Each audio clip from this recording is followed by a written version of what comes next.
తగ్గించుకున్నాము ఇచ్చిస్తూ యేసుక్రీస్తునామని స్తుతించి ప్రార్థన చేస్తున్నాము తండ్రి. ఆమేన్. కూర్చోండి.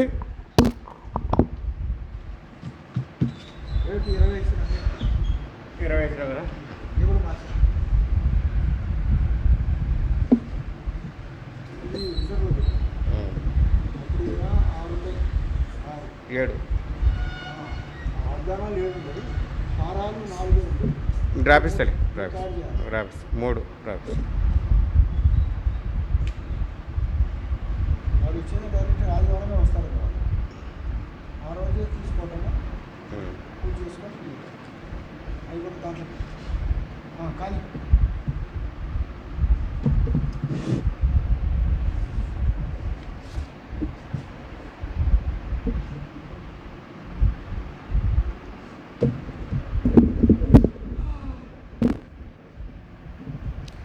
పాట పాడుకుంటాం.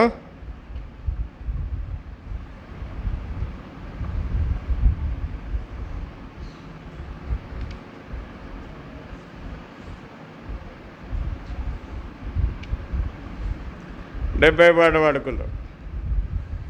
దేవుని స్తుతించుడి, ఎల్లప్పుడు దేవుని స్తుతించుడి. దేవుని స్తుతించుడి, ఎల్లప్పుడు దేవుని స్తుతించుడి. ఆయన పరిశుద్ధాలయమందు ఆయన సన్నిధిలో ఆయన సన్నిధిలో ఎల్లప్పుడు దేవుని స్తుతించుడి. దేవుని స్తుతించుడి, ఎల్లప్పుడు దేవుని స్తుతించుడి.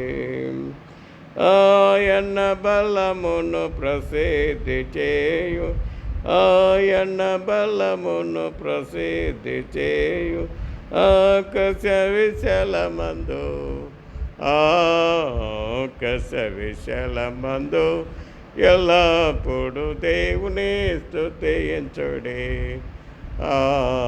దేవుని స్తుతించుడి, ఎల్లప్పుడు దేవుని స్తుతించుడి. ఆయన పరక్రమ కార్యము బాటి, ఆయన పరక్రమ కార్యము బాటి ఆయన ప్రభవమును, ఆయన ప్రభవమును ఎల్లప్పుడు దేవుని స్తుతించుడి.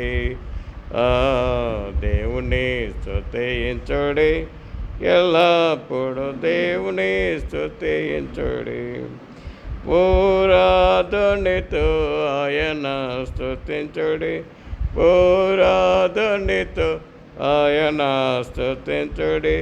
సరమండములతో, సరమండలతో ఎల్లప్పుడు దేవుని స్తుతించుడి. దేవుని స్తుతించుడి, ఎల్లప్పుడు దేవుని స్తుతించుడి. తన తంతుల సితారతోను, తన తంతుల సితారతోను సక్కని స్వరములతో, సక్కని స్వరములతో ఎల్లప్పుడు దేవుని స్తుతించుడి. దేవుని స్తుతించుడి, ఎల్లప్పుడు దేవుని స్తుతించుడి.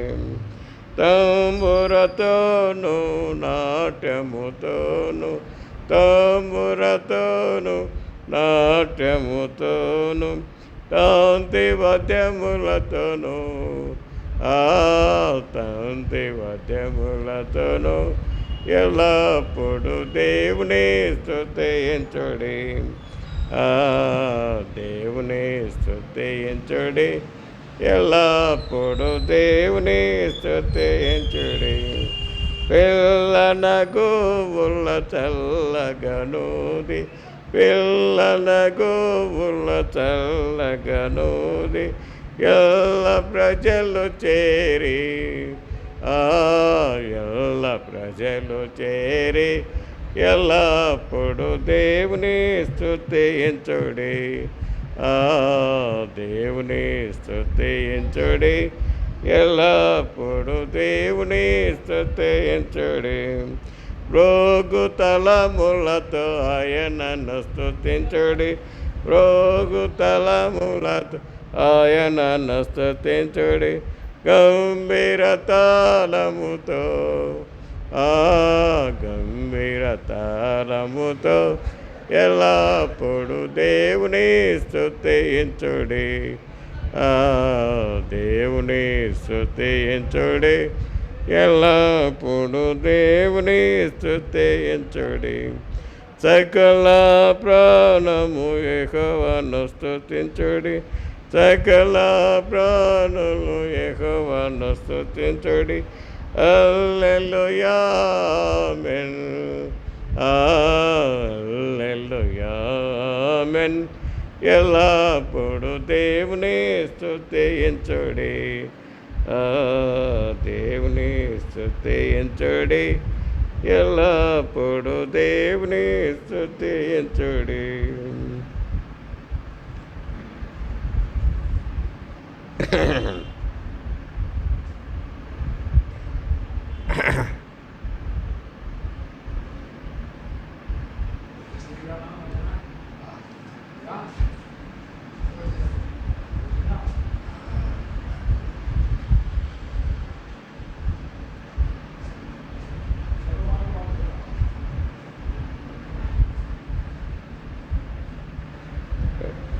మూడు 330.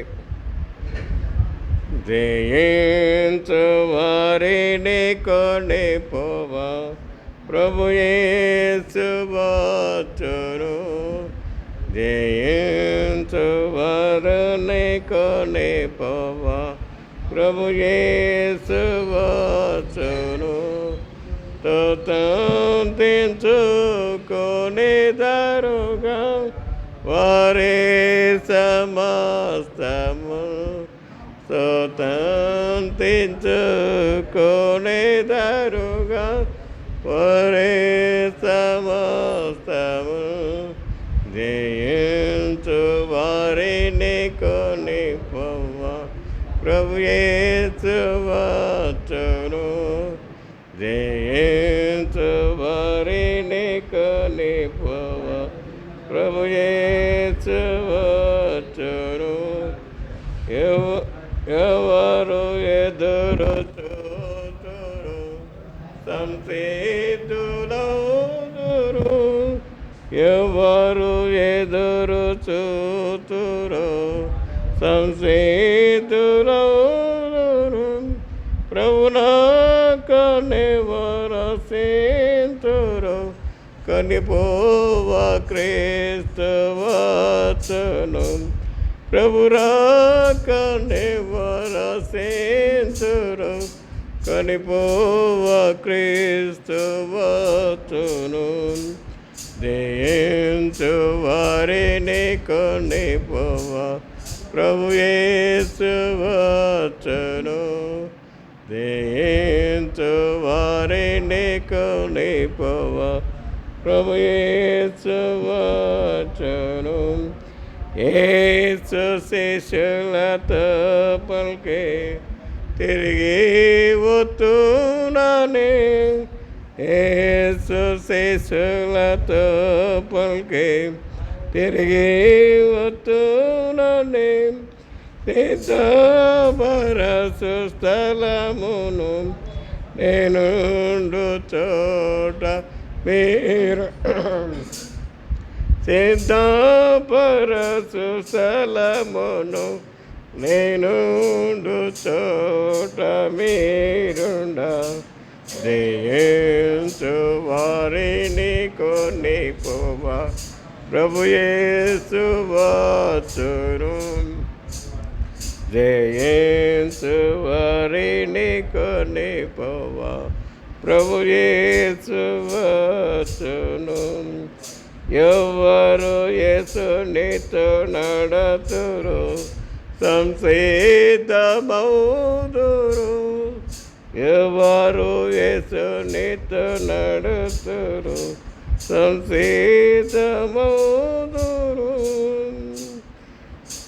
సిద్ధపరుతు అలమును నేనుండు చోట మీరుండను జయించు వారిని కొని పోవా ప్రభు యేసు వచ్చును జయించు వారిని కొని పోవా ప్రభు యేసు వచ్చును క్షణములోనే మాపు చెంది ఎత్తబడెదరు క్షణములోనే మాపు చెంది ఎత్తబడెదరు మమ్మును సిద్ధపరచిన యేసును సంధింపం మమ్మును సిద్ధపరచిన యేసుని సంధించుము జయించు వారిని కొని పోవా ప్రభు యేసు వచ్చును జయించు వారిని కొని పోవా ప్రభు యేసు వచ్చును తన సన్నిధిలో మనల నిల్పు నిర్దోషులనుగా తన సన్నిధిలో మనల నిల్ప నిర్దోషముగా బహుమానములు పొందేదారు ప్రభుని కోరిక ఇదే బహుమానములు పొందేదము ప్రభుని కోరిక ఇదే జయించు వారిని కొని పోవా ప్రభు యేసు వచ్చును జయించు వారిని కొని పోవా ప్రభు యేసు వచ్చును సదా ప్రభుని తోడనుండి స్తుతి చెల్లింతురు సదా ప్రభుని తోడనుండి స్తుతి చెల్లింతురు అద్భుతము అదినమును ఎవరు వర్ణింపలేరుగా అద్భుతము అదినమును ఎవరు వర్ణింపలేరుగా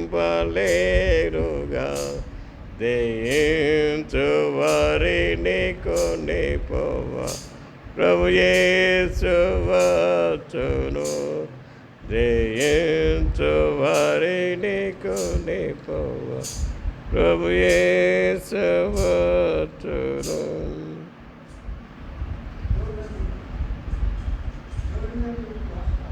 అనా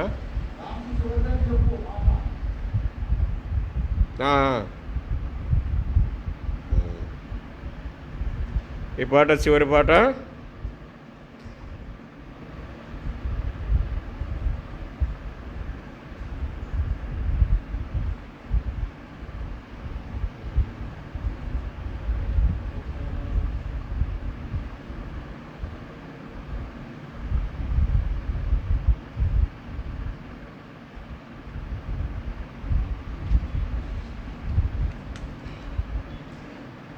$278 275 దయచేసి ఈ పాట పెద్దగా ఉంది. మొదట 2 వచనాలు కింద 2 వచనాలు పాడుకుంటాం. సిలువలో బలి అయిన దేవుని కొరకు. సిలువలో బలి అయిన దేవుని గొర్రె పిల్ల విలువైన నీ ప్రేమను వివరింతో శ్రీ యేసు విలువైన నీ ప్రేమను వివరింతో శ్రీ యేసు ఆనాటి యోధులే నేను చంపేరనుకుంటే ఆనాటి యూదులే నేను చంపేరనుకుంటే కాదు కాదయ్యో నా పాపరుణమునకే కాదు కాదయ్యో నా పాపరుణమునకే సిలువలో బలి అయిన దేవుని గొర్రెపిల్ల విలువైన నీ ప్రేమన్ వివరింతు శ్రీయేసు విలువైన నీ ప్రేమన్ వివరింతు శ్రీయేసు నా యాత్రి క్రమములకై నెగగోటబడిరి నా యాత్రి క్రమములకై నలుగగోటబడి నా దోషములనేవో ప్రియముగనో మోసితివా నా పౌషములనేవో ప్రియముగనో మోసితివా సిలువలో బలి అయినా దేవుని గొర్రెపిల్ల విలువైన నీ ప్రేమన్ వివరింతు శ్రీయేసు విలువైన నీ ప్రేమన్ వివరింతు శ్రీయేసు నా పాప దోషము చే నే సాచేయుండగానే నా పాప దోషముకై నే సాచేయుండగానే మరణమైన కొరకు మరి తిరిగి లేచితివా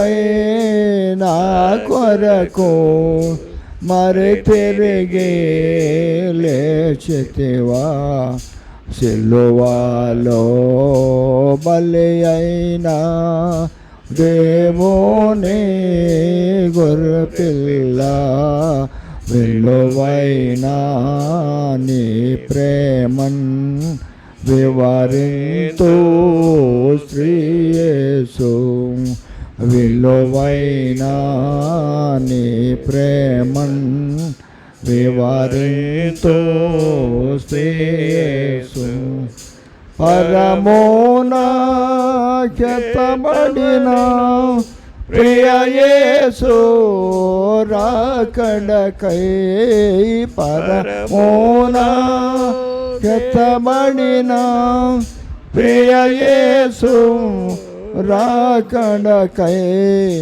పదిలముగా కనిపెట్టి పాడెదము హల్లెలూయా పదిలముగా కనిపెట్టి పాడెదము హల్లెలూయా సిలువలో బలి అయినా దేవుని గొర్రెపిల్ల విలువైన నీ ప్రేమన్ వివరింతు శ్రీయేసు విలువైన నీ ప్రేమన్ వివరింతు శ్రీయేసు. వాక్యం విందాం. ప్రియులారా, సాయంకాలము సువార్త కూడిక, ఉదయకాలము ఆరాధనకు వచ్చారు, సంతోషం. ఈ సాయంకాలం కూడా సువార్త కూడికకు మిమ్మల్ని అందరినీ కూడా ప్రేమపూర్వకంగా ఆహ్వానిస్తున్నాము. సువార్త అనగా మంచి వార్త. సువార్త కూడికలో దేవుని యొక్క వాక్యం మార్కు రాసిన సువార్త 1వ అధ్యాయం 1వ వచనం చదువుకుందామా కలిసి. మార్కు రాసిన సువార్త 1వ అధ్యాయం 1వ వచనం.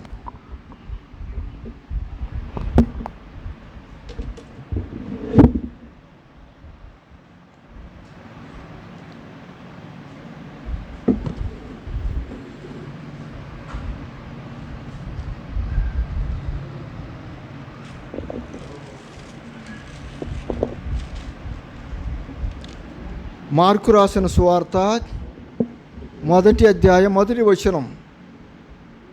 దేవుని కుమారుడైన యేసుక్రీస్తు సువార్త ప్రారంభం. 4వ వచనం. బాప్తీసమిచ్చు యోహాను అరణ్యములో ఉండి పాపక్షమాపణ నిమిత్తము మారు మనసు విషయమైన బాప్తీసము ప్రకటించుచూ వచ్చెను.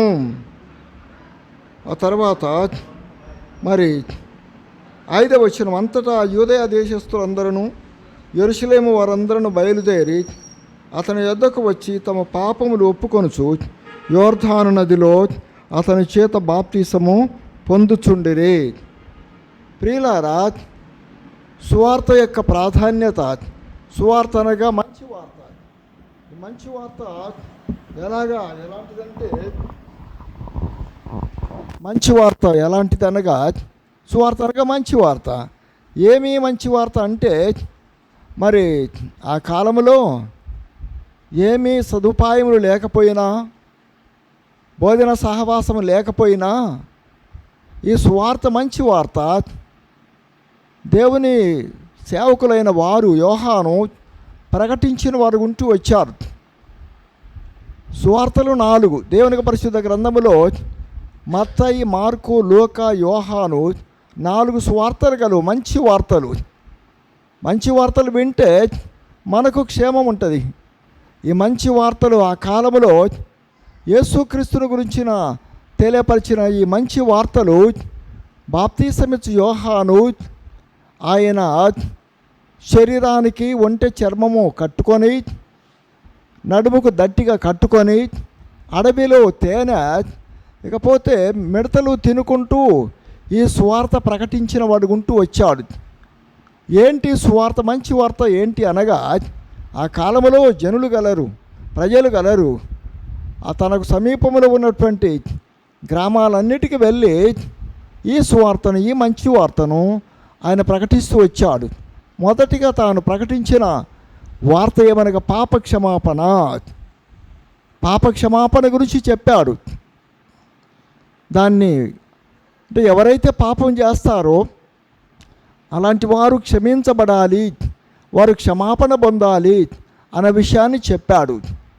రెండవదిగా ఏ దుర్గుణాలైతే ఒక వ్యక్తిలో ఉన్నాయో, ఏ చెడు మార్గంలో మానవుడు జీవిస్తున్నాడో, మానుకోవటానికి అవకాశం లేనటువంటి అలవాట్లు, పద్ధతులు ఏవైతే తన జీవితంలో ఉన్నాయో దాని గురించి ప్రకటిస్తూ వచ్చాడు. అదే మారు మనస్సును మార్చుకోమని చెప్పాడు. ఆ 2 దాటిన తర్వాత, పాపక్షమాపణ పొందిన తర్వాత, మారు మనసు పొందిన తర్వాత, ఇక 3వది ఏంటంటే యేసుక్రీస్తు నామమును బట్టి బాప్తీసము తీసుకొనుట.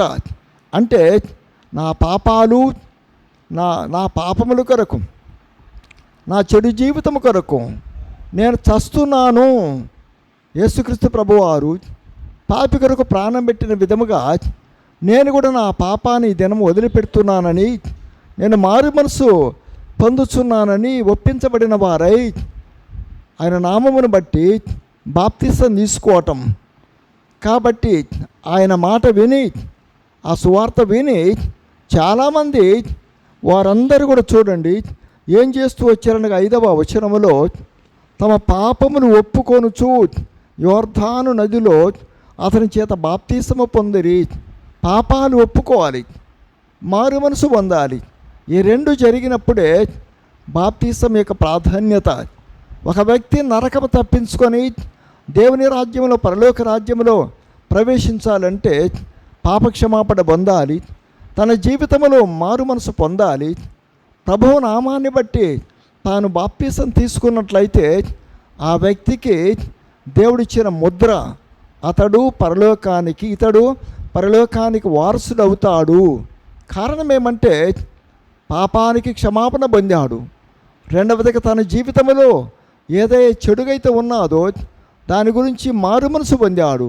రెండు జరిగిన తర్వాత నీ కొరకు నేను బ్రతుకుతాను, నువ్వు నా కొరకు చనిపోయావు, నేను కూడా నా పాపము కొరకు నా అపరాధము కొరకు నేను కూడా చనిపోతున్నానని ఆయన నామమును బట్టి, ప్రభు నామాన్ని బట్టి బాప్తిసం తీసుకోవాలి. అలా తీసుకుంటే అతడు యేసుక్రీస్తు ప్రభువారిలో సంపూర్ణుడిగా పరిగణించబడతాడు. అంతేకానివ్వండి, మతంలోనికి బాప్తిసము కాదు, పెళ్లి కొరకు బాప్తిసము కాదు. అలాంటిది కేవలము తాత్కాలికం. కొంతమంది వారి మతములోనికి తీసుకోవటానికి, సంఘములోనికి తీసుకోవటానికి బాప్తిసం ఇస్తారు. అది కాదండి. యోహాను చెప్పిన విషయం ఏమనగా, నీవు పాపక్షమాపణ పొందాలి. పాపము లేని వారము కాదు, పాపము చేయని వారము కాదు. మన పాపాలన్నీ కూడా ప్రభు సమక్షంలో ఒప్పుకోవాలి. ఏంటి పాపం అంటే, దేవునికి పరిశుద్ధ గ్రంథములో 5 నిర్వచనాలు చెప్తాను. పాపం అంటే యోహాను రాసిన పత్రిక 1వ అధ్యాయం 5వ వచనం 5వ అధ్యాయం 17వ వచనం, సకల దుర్నీతి పాపము. నీతిగా న్యాయముగా పరిశుద్ధముగా జీవించక దుర్నీతిలో ఏ వ్యక్తి అయితే జీవిస్తాడో అది పాపముగా పరిగణించబడతాయి.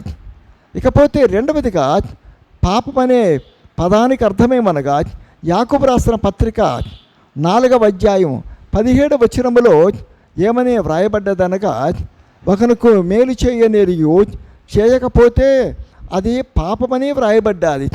కాబట్టి కీడు చేయకూడదు కానివ్వండి, మేలు అనేటువంటిది వ్యక్తిగత జీవితంలో మనం చేయవలసిన పని. మూడవదిగా మరి దేవుని యొక్క ఆజ్ఞను ఎవరమైతే మీరుతామో, యోహాను రాసిన పత్రిక 4వ అధ్యాయము 3వ అధ్యాయం 4వ వచనము, దేవుని యొక్క ఆజ్ఞను మీరుటయే పాపం. దైవాజ్ఞను మీరితే పాపం. దుర్నీతిగా లోకమును జీవిస్తే పాపం. ఒకరికి కీడు కలిగిస్తే పాపం. 4వదిగా విశ్వాసమూలము కానిదేదో అదే పాపమంట. రోమీయులకు రాసిన పత్రిక 14వ అధ్యాయం 23వ వచనంలో వ్రాయబడ్డాది. విశ్వాసమూలం కానిదేదో అది పాపముగా పరిగణించబడతాది. ఇకపోతే చివరిగా ప్రకటన సామెతల గ్రంథం 14వ అధ్యాయం 21వ వచనం, నీ సహోదరుని నీ పొరుగువారిని ద్వేషించుట పాపం. కనుక పొరుగువారిని తిరస్కరించితే పాపముగా పరిగణించబడతాది.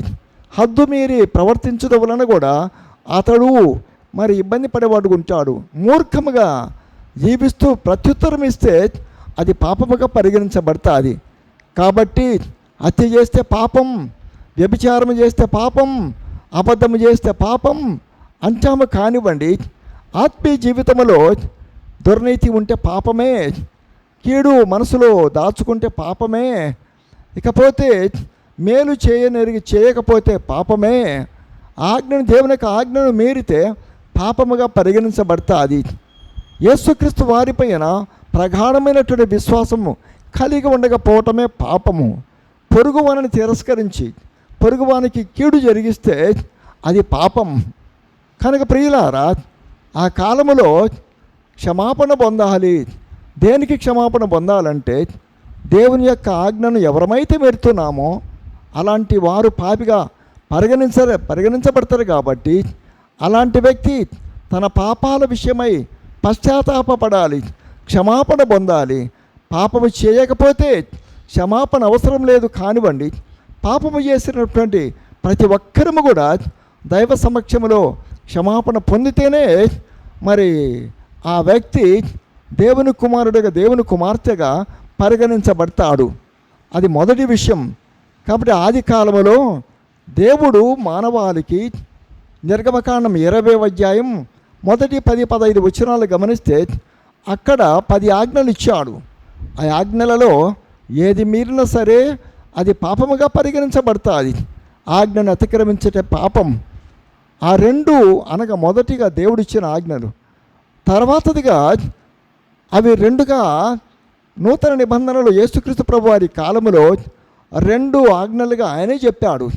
ఏంటనగా మార్కు రాసిన సువార్త 12వ అధ్యాయం 8వ వచనంలో, ఓ ఇశ్రాయేలు వినుము, నీ పూర్ణ హృదయముతో, నీ పూర్ణ ఆత్మతో నీ ప్రభువును నువ్వు ప్రేమించాలి. రెండవదిగా నిన్ను వలె నీ పొరుగువాన్ని ప్రేమించాలి. అది యేసుక్రీస్తు ప్రభువారు సెలవిచ్చిన మాట.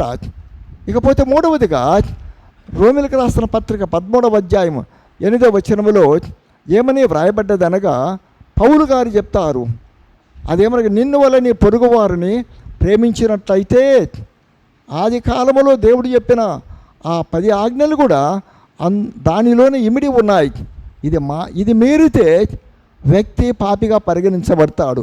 కనుక ప్రియులారా, క్షమాపణ దేనికి, పాప క్షమాపణ దేనికంటే పాపము లోపల దాచుకోవడం కాదు. పాపము లోపల గూడు కట్టుకుంటే అది ఒక దినమున దానికి తగిన ప్రతిఫలము అనుభవించాలి. దురాశ గర్భము ధరించి పాపము గట్టదంట. పాపము పరిపక్వమై మరణమును గంటదంట. ఆ మరణమేదనగా అగ్ని గంధకములతో మండు గుండములో పాపి అయిన మానవుడు ప్రవేశించుట. దురాశ కూడా పాపమే, అది గర్భము ధరిస్తుందంట. దురాశ గర్భము ధరిస్తే మరి మరణానికి అంటదంట. మరణానికి ప్రతిఫలం ఏమనగా పాపం పరిపక్వం అయితే అగ్ని గంధకములతో మండు గుండములో పాపి అయిన మానవుడు ప్రవేశిస్తాడు. దురాశ గర్భము ధరిస్తే పాపం పరిపక్వం అయితే మరణం. వద్దండి, దీని గురించి ఎవరమైనా సరే దీనిలో వ్యత్యాసం అంటే ఏమీ లేదు.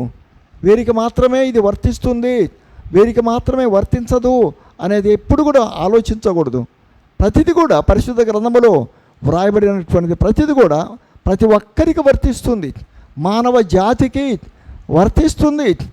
మానవ కలిగించున్నటువంటి విభేదములు అంతే తప్ప, ఆదిలో దేవుడు తన రూపంలో మానవుని సృష్టించుకున్నాడు.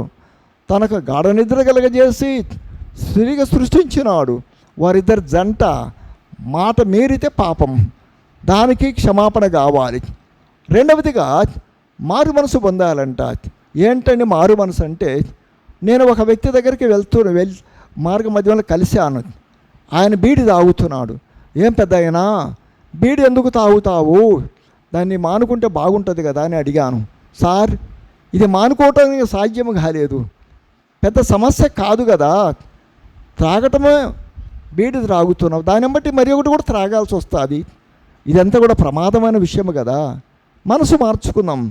మతవ్రాసన సువార్త 18వ అధ్యాయం 1వ వచనంలో ఒక మాట వ్రాయబడ్డాది, మీరు మార్పు నంది బిడ్డల వంటి వారు అయితేనే కానీ దేవుని రాజ్యంలో ప్రవేశించరని నిశ్చయముగా మీతో చెప్పుతున్నానని అక్కడ వ్రాయబడ్డాది.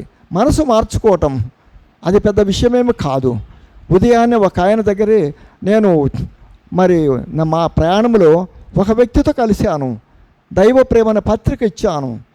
తాను అప్పటికే ఫుల్గా ఉదయకాలము 7 గంటలకే ఫుల్ అయిపోయినాడు. అంటే ఫుల్గా త్రాగి ఉన్నాడు. ఏమండి పెద్ద అయినా ఎందుకు ఇలాంటి పరిస్థితి సార్, ఇది నేను తీసుకోను సార్, ఇందులో ఏమైనా తప్పు ఉందా, నేరమేమైనా ఉందా ఒకసారి గమనించు అని అడిగాను. మానుకోవటం మంచిదే కదా, మానుకుంటే ఎంత క్షేమం ఉంటుందండి. ఇంత ఉదయాన్నే పూటి వరకు తాగావే అంటే గొంతు వరకు నిండుగా తాగావే, ఏమైనా అవసరమా? ఉదయము 7 గంటలకే దానితోనే మొహం కడిగాడు, దానితోనే ఉదయాన తాగాడు, ఫుల్గా తాగాడు, కింద పైన ఇటుపోతే దొర్లుకుంటున్నాడు. ఇకపోతే నేను దేవుని ప్రేమను గురించి చెప్పాను.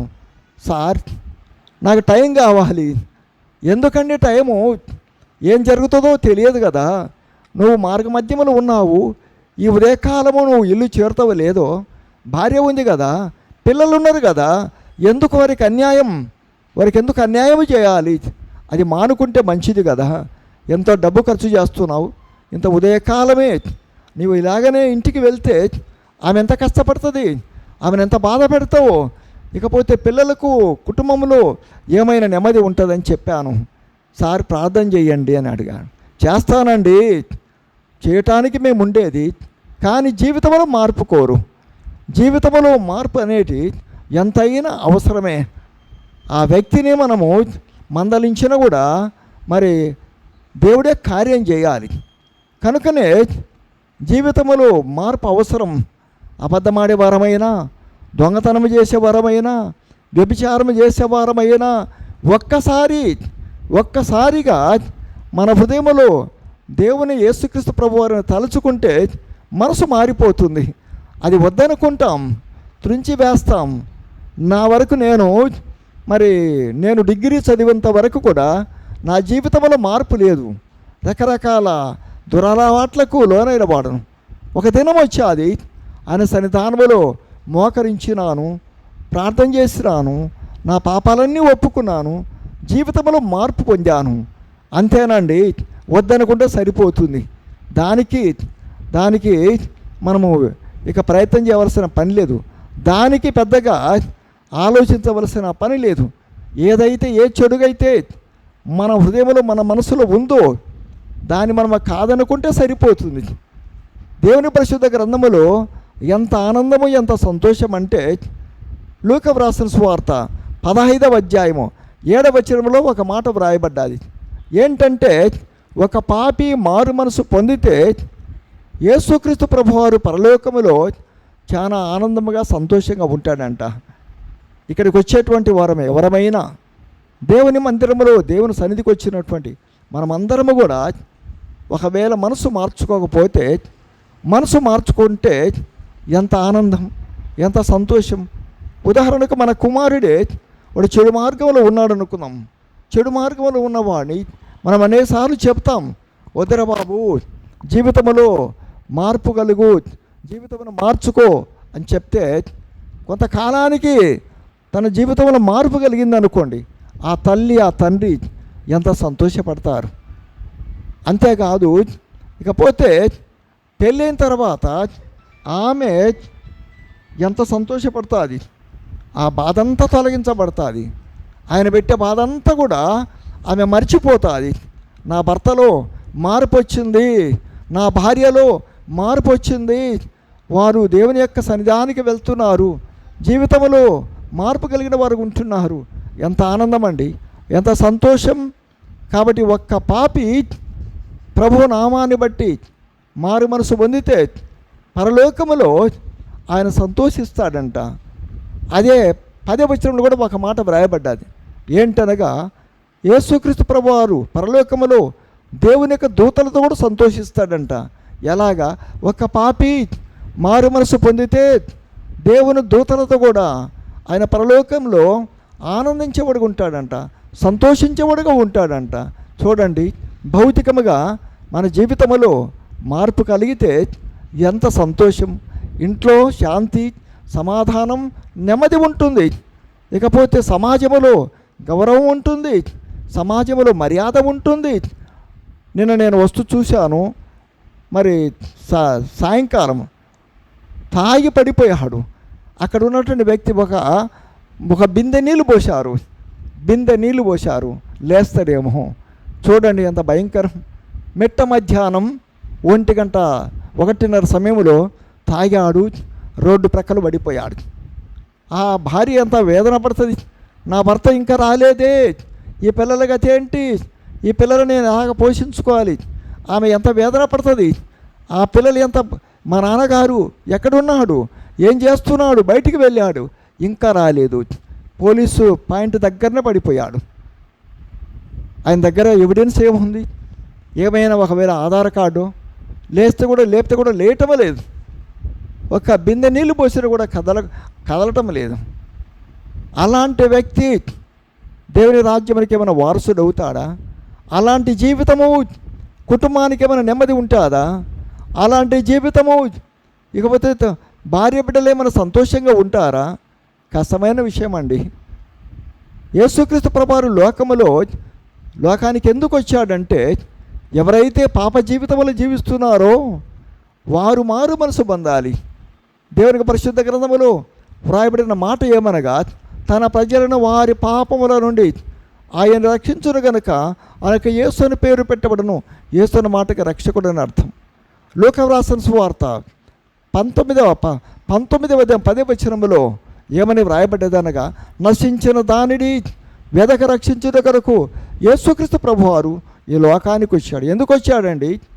యేసు ప్రభు లోకానికి ఎందుకు వచ్చాడంటే, రాజ్యమును విస్తరింపజేసుకోవటానికి రాలేదు, లేదా తాను గొప్పగా చెప్పుకోవటానికి రాలేదు. ఇలాంటి పాప జీవితంలో, మార్పు లేని జీవితంలో ఎవరైతే జీవిస్తున్నారో వారు మార్పు నొంది దేవుని రాజ్యమునకు వారసులు కావాలనే ఉద్దేశం. తిమోతి రాసిన మొదటి పత్రిక 1వ అధ్యాయము 15వ వచనంలో ఇలాగ వ్రాయబడ్డాది. పాపులను రక్షించుటకు యేసుక్రీస్తు ప్రభువారు ఈ లోకమునకు వచ్చిన వాక్యము నమ్మదగినది, పూర్ణాంగీకారములకు యోగ్యమనై ఉన్నది.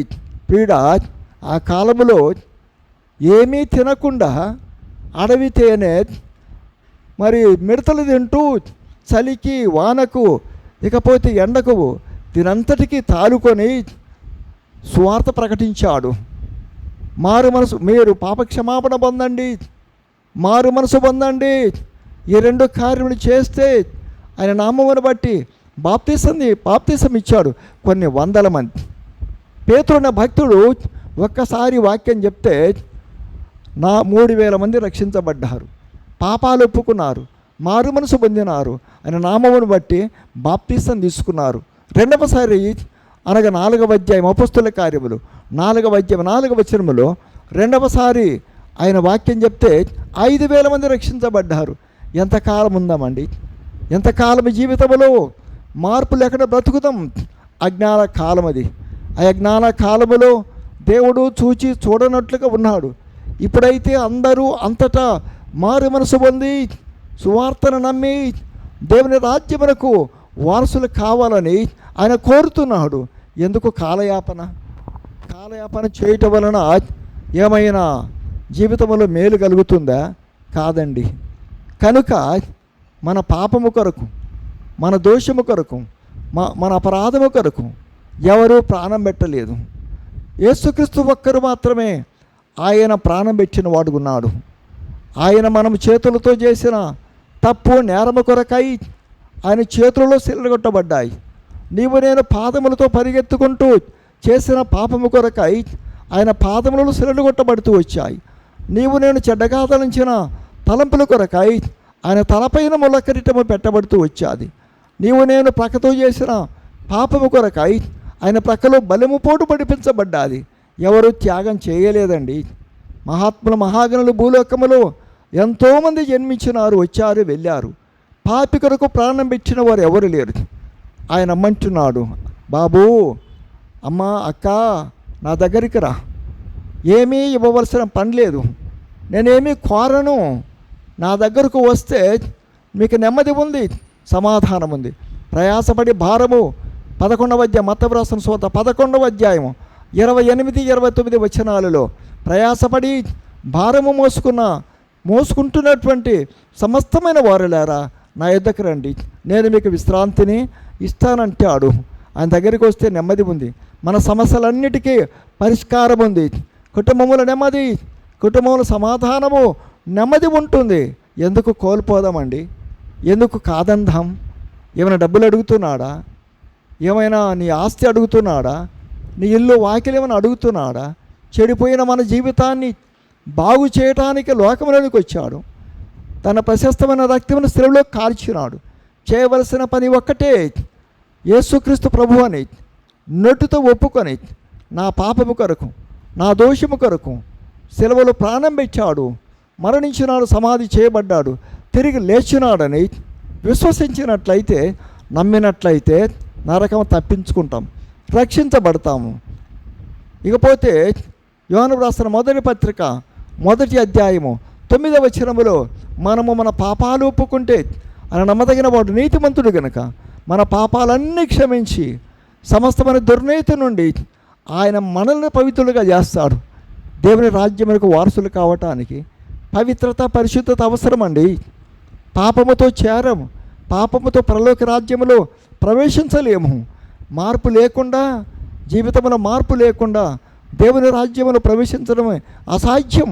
అది ఎంత అసాధ్యం అంటే, మరి సూది బెజ్జములో ఒంటె దూరుట సులభం అంట. ఒక పాపి పరలోక రాజ్యములో ప్రవేశించడం ఎలాగుంటుందంటే, తను అనుకుంటాడు నేను కూడా ప్రవేశిస్తాను, కానీ సూది బెజ్జములు ఒంటె దూరుతుందా? సూది బెజ్జం ఎంత చిన్నదండి, దాంట్లో ఒంటె దూరటము ఎంత కష్టమైన విషయం. అలాగా అంటే ఆ స్థాయిలోనికి మానవుడు రావాలి. ఆ బెజ్జంలోనికి దారం అయితే సరిపోతుంది, నలపాల దాన్ని కూడా. ఆ దారమును కూడా నలిపితే సన్నగా అయితే ఆ బెజ్జంలోనికి మరి దూరుతుంది, ఆ రంధ్రంలోనికి వెళ్తుంది. అప్పుడు మాత్రమే దాన్ని ఉపయోగించుకుంటాం. కనుక మన భక్తి, మన యుక్తి, దాని ద్వారా పరలోక రాజ్యము వస్తుంది అనుకుంటే కష్టమైన విషయం. ఇంకొక మాట ప్రకటన గ్రంథం 21వ అధ్యాయం 8వ వచనంలో ఒక మాట వ్రాయబడి చదవండమ్మా. ప్రకటన 21వ అధ్యాయం 8వ వచనం ఒక్క మాట ఏమని వ్రాయబడ్డదనగా, అక్కడ వ్రాయబడిన మాట ఏమనగా, పెరికివారు, చదవండి ప్రకటన 21వ అధ్యాయం 8వ వచనం. అమ్మా, పెరికివారును, అవిశ్వాసులు, అమ్మా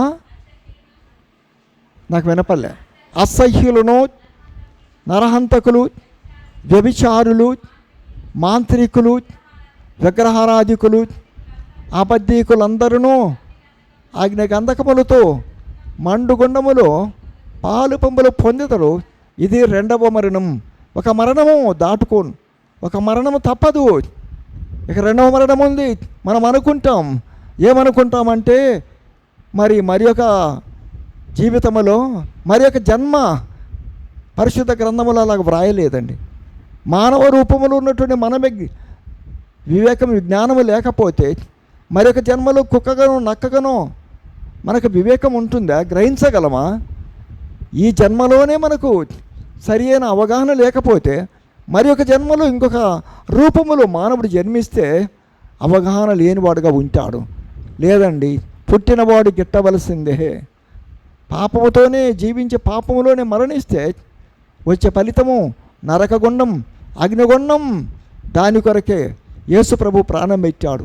నమ్ముదాం, విశ్వసిద్దాం, పాపాలు ఒప్పుకుందాం, మారు మనసు పొందుదాం.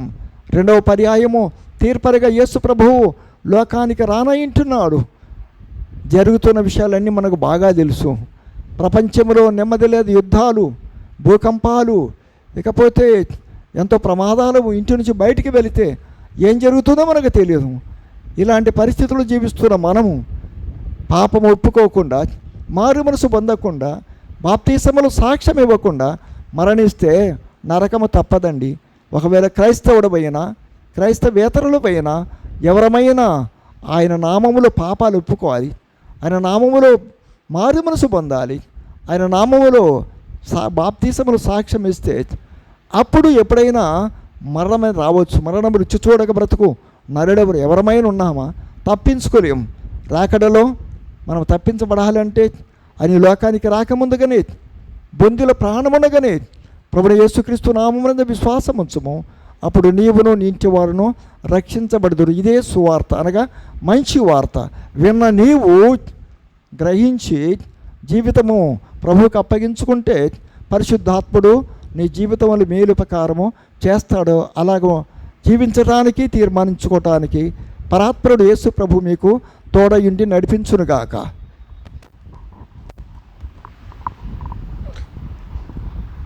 దయచేసి రేపు గొలుసు ప్రార్థన పాల్పొందండి. ప్రార్థన చేసుకుంటాం. ప్రేమించండి, నమ్మకమైన జింగల్ దేవా, సర్వాధికారి, గొప్ప దేవ, అద్భుత క్రీడాలోచనకర్త, నీ పాదముకి ఎంత వందనాలు. నీ ప్రేమను బట్టి, దయను బట్టి నీకు ఎంత వందనాలు.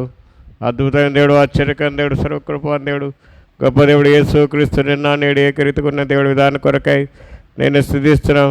తండ్రి, మీ ప్రేమను బట్టి, దయను బట్టి నీకు ఎంత వందనాలు చెల్లిస్తున్నాం. దేవా, పాపమును గుర్తు, నీతిని గుర్తి ఒప్పింపు చేసి దేవుడు వందనాలు చెల్లిస్తున్నాం. దేవా తండ్రి, పాప క్షమ పొందడానికి, మారుమూర్చి పొందడానికి, పాపం ఒప్పుకోవడానికి, జీవితం మార్చుకోవడానికి దేవా తండ్రి దేవుని రాజ్యానికి వారసునట్టు సాగించండి. దాసుని తండ్రి మా మధ్యకి నడిపిస్తే వాడుకున్నారు. వందనములు బాప్తీసం కొరకై నైనా మళ్ళీ తండ్రి సిద్ధపడిన వారి కొరకై పొందినారు. ఇంకా సిద్ధపడే వారు సిద్ధపడడానికి కృప చూపించవలసిందిగా ప్రార్థన చేస్తున్నాం. నైనా ఈ వారం అంతా జరిగే కోడికల్లో, రేపు గొలుసు ప్రార్థనలు తండ్రి, నైనా యవనస్తుల మీటింగ్లో, సంఘ ప్రార్థనలు, నైనా బుధవారం సువార్త విషయాల్లో తండ్రి మీరే సాగించండి. అదే బుధవారం కూడిక విషయాలు వేస్తాం తండ్రి, బైబిల్ స్టడీ, అడిగే శుక్రవారం గుడ్ ఫ్రైడే సందర్భంగా కూడిక విషయాల్లో సాగించేయండి. అదే కానీ మా ప్రభు తండ్రి మళ్ళీ దేవా కృప చూపించండి తండ్రి. వందనములు నేను వారి ప్రార్థన అరిదిగా ప్రభుదినం నిశ్చిత బాప్తీసాల విషయాలు ప్రభా పునరుత్థాన దినముడు దాసులు నడిపించి వాడుకోరండి, సాగించండి. హితమైన వాక్యాన్ని దీవించారు, వచ్చిన పథకాన్ని దీవించండి. ఎవరు ఎక్కడ ఉన్నారో జ్ఞాపం చేసుకోండి. ఇంకా ఎవరైతే మారుమనసు లేదో పొందడానికి తీర్మానం చేసుకుని కృప చూపించండి. వాక్యాన్ని 30గా 60గా 100గా పరిమించేవని నీ అపారమైన ప్రేమతో స్థుతిస్తూ మీరు చేసే మేల కొరకు వందనం చెల్లిస్తూ మీరే మహిమ ఘనత ప్రభావాలు పొందమని తగ్గించుకున్నాము ఇచ్చిస్తూ మీరు చేసే మేల కొరకు వందనా చెల్లిస్తూ మీరే మహిమ ఘనత ప్రభావాలు పొందమని యేసుక్రీస్తు నామమున స్తుతించి ప్రార్థన చేస్తున్నాం తండ్రి, ఆమేన్. మన తండ్రి యొక్క ప్రేమ, ప్రభువైన యేసుక్రీస్తు వారి కృప, పరిశుద్ధాత్మ అన్యోన్య సహవాసం ఎప్పుడెల్లప్పుడు సదాకాలం తోడైండును గాక, ఆమేన్. Praise the lord.